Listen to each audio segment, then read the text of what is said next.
I think it couldn't have been the all the aspects that you explained. I think it couldn't have been more lucid. And this compact group, which is part of this discussion, I'm sure at least I was, and I could understand a few others also were taking notes on what you were saying, because we from the foundation has started a series of outreach on the NEP. You were present the day Prime Minister appealed to everyone to take the discussion to the grassroots. And I think we have started doing that with a focus obviously on West Bengal to start with. Now, if I may start with 3 points that I had, which I wanted to put before you. And the others, I would request all our other friends who have joined us to put in your comments in the box. Then I would request if Sundaramji is with us, National Convener of Swadeshi Jagran Manch. Yes, I would request Sajinarayanji also. Yes. So I would request then Sundaramji, Sajinarayanji to also come in with their observations. And then I had noticed also Sri Shakti Sinha, our very eminent public policy expert, director of the Atal Bihari Vajpayee School for International Relations and Policy, also there. He could also come in at a certain point. Now, I had 3 points. One is that I would like you to slightly also speak a little more on teachers training in the national education policy, because Prime Minister speaks about recovering the dignity of teachers. He uses that specific phrase, dignity of teachers, and it is very important because all our great educationists were themselves teachers also, and they were also very concerned about how would an independent and free India approach the training of teachers. One. Two is the language aspect, because that is something which is, on and off in the last few days. There have been elements which have tried to misinterpret or interpret it in their own way, especially in the context of West Bengal. Many here, my colleagues, my friends are here from West Bengal. They have seen how perhaps the government of West Bengal, I mean, I'm not getting into that discussion, but I'm just saying that it is, I think, the only state government which has already appointed a committee to examine the national education policy. Whereas Prime Minister is inviting everyone to tell us how this can be further worked out and implemented. So the language aspect. Then a very interesting section which is there is this concept of bagless days, and where Prime Minister asks this: how is it that the idea of high and low and mocking stance towards people who engage in the labor has crept into our minds? I think this bagless days, vocational hand work, I think this is an extremely important part. I would like you to please shed some more light which we can absorb and then speak about later.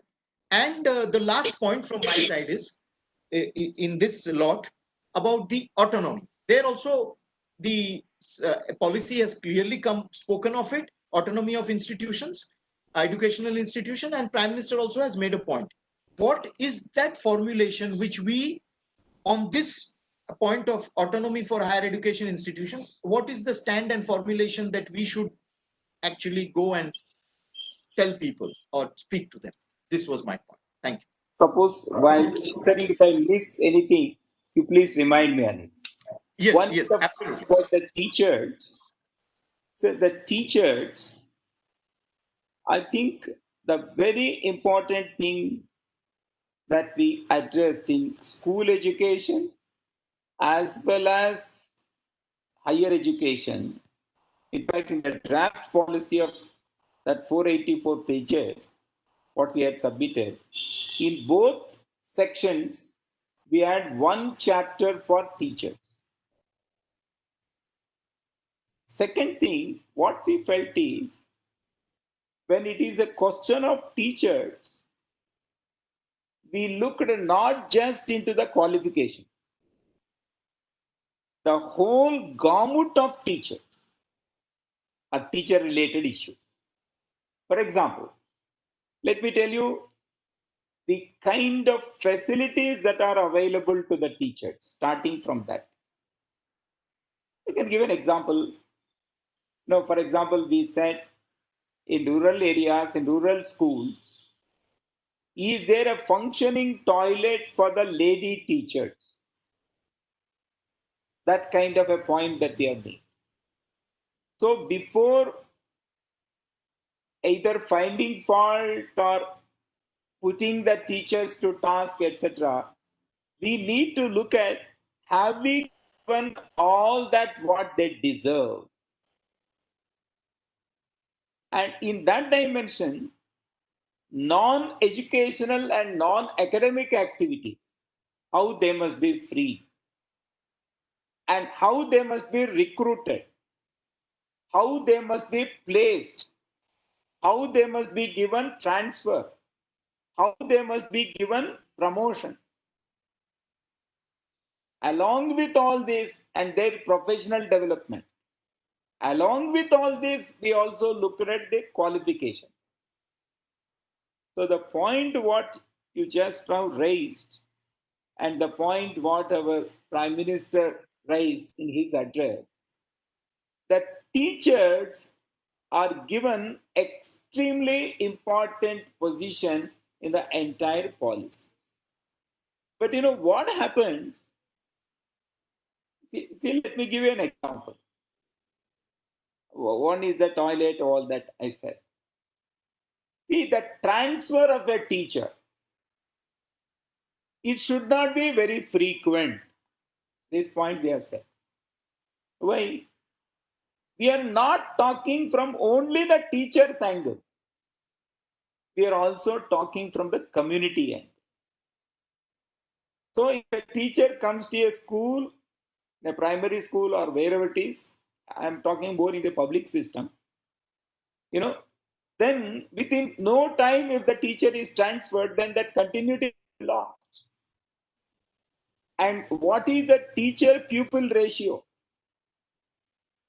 That also we have said. See, for example, 1:30 is general ratio that people say. But especially in those areas, in such of those schools where socially, economically disadvantaged sections are there, we should not aim at 1:30. We must bring it down to 1:25. So, like that, we have looked at. So, therefore, teachers are being given completely important place. In addition, we also talked about continuous professional development. For example, in any school, 50 hours of continuous professional development is compulsory for every teacher in every year on voluntary basis. Whatever that you would like to take, you can always take. And technology is also made available. And especially with regard to qualification, this 1 year business, 2 year business, diploma business, all that is being removed. And we have said 4 year integrated B.Ed in a multidisciplinary scenario, which will come under the purview of higher education. That is being suggested. But there is a existing B.Ed and all is there. There is a transition time for all that. So teacher is one important piece. I think, hope I explained that. The second point, what you said, sorry, maybe I get lost while explaining. No problem. The second point I said was the language aspect. Okay. With regard to language, one is the mother tongue, local language, three language formula. That part I will come back. But the very important thing that we have advocated in the policy is multilingualism. That is our advantage. No country has the advantage of having so many languages and our own Indian languages. Somehow, we need to make use of this opportunity to promote more and more languages and make the children to learn and pick up, if not great knowledge, but at least pick up as many languages as possible. I have a very interest with me, which is based on neurological research. And it says, even Dr. Kastur Rangan explained this to some of the MPs from Tamil Nadu, when they raised all kinds of things when we had interaction in Delhi. What he said is, and it is based on that scientific research, when a child picks up more languages, the enzymes in the brain get more activated. And if they get more activated, it will contribute to the cognitive development in a fast track mode. This is what he said. And I have a slide, if you want, I can share with you later on. That shows, the multilingualism is one very important thing that we have said here, which is the combination of local language, mother tongue, regional language, home language, national language, international language, and classical language. All this put together has been given, and it is being said, we need to promote as many languages as possible. I think we need to look at, in this context, the three language formula in letter and spirit that everybody knows that we have recommended. But one thing what we have said is, in the policy, up to the grade 5, as far as possible, the medium of instruction has to be mother tongue, local language, home language, regional language, is what we said. Preferably up to grade 8.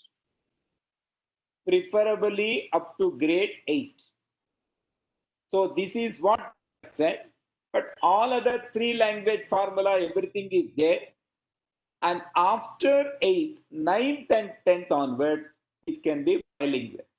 But if possible, the state governments will have to take a stand, because you cannot have a uniform system everywhere. And because of the constitution provision also, you cannot impose any language. And we have spent long points with regard to promotion of Indian language, Sanskrit, and all other things. And there is a National Institute of Translation and things like that. And classical languages. Sanskrit we have presented is classical, no doubt, but very, very modern. Classical language, but with very modern relevance, kind of an approach that we have taken. This is about language. And the third is is the bagless days the concept, and the last is autonomy of educational institutions. Bagless days. The bagless days, there are a lot of choice given in curriculum, etc., in school. Instead of reducing the size of the book and kinds of things like that, what we have done is, the child must have a connect with the local society. See, you should not take away the child away from society. In fact, we have used the term, school must be सामाजिक चेतना केंद्र होना चाहिए. We have used this term in the policy. School must become सामाजिक चेतना केंद्र. So the child must have that connect. So therefore, 10 days every year, have an internship. The child goes out into the village or wherever it would like to go. It will interact with the local people. See, somebody is weaving, the child will go and meet. And like that, it has been done. So that number one, bagless days is one thing, vocational exposure is second, and connect with the local context, local people is third. And also very, very important thing is, the moment that the child gets education, it should never look down at others in the society. So that exposure must be there. And the last point when it comes to autonomy, see, autonomy, let me not expand too much. There are three dimensions of autonomy.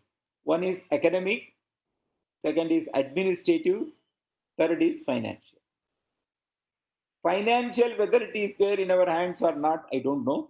But administrative and academic.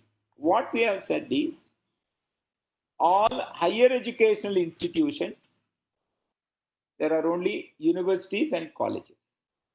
They'll be free from affiliation system. So the universities will have complete autonomy. They will have independent board of governors.